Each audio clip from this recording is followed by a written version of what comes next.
તે મિત્રો આજે આપણે સંતરાની છાલ છે સૂકવી હતી. હવે આપણે આ તડકે સૂકવી હતી, સુકાઈ ગઈ છે. તો આપણે આનો પાવડર બનાવવાનો છે ચહેરો ધોવા માટે. આ આપણે પાવડર કરી લઈએ. તો મેં આ નાનું મિક્સર જાર લીધું છે, એમાં આપણે આ પાવડર કરી લેવાનો છે. જો આ રીતે આપણે બધો પાવડર દળી લેવાનો છે. જો આ આપણે પાવડર રેડી થઈ ગયો છે. હવે આને આપણે કઈ રીતે વાપરવું એ હું તમને કહું. આ પહેલાં પાવડર આપણે એક ડબ્બામાં ભરી લેવાનો છે. એરટાઈટ ડબ્બો હોય એમાં ભરી લેવાનો, અથવા થમ્સઅપની બોટલમાં તમે પણ ભરી શકો.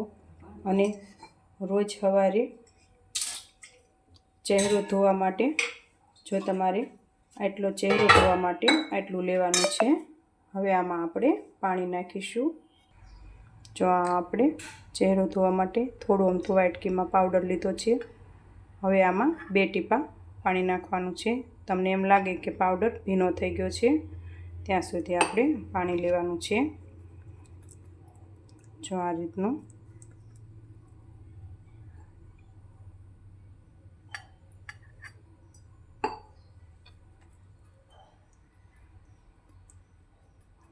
જો આ રીતે આપણે લઈ લીધો. હવે આને 2 હથેળી વડે લઈ અને ચહેરા ઉપર મસાજ કરીએ એ રીતે મસાજ કરીશું અને 2 મિનિટ રાખવાનું છે.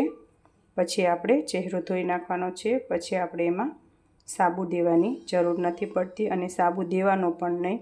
જો આ રીતે તમે આવું 6 મહિના લગાડશો એક ધારું, તો તમને આનું રિઝલ્ટ ખૂબ સરસ દેખાશે.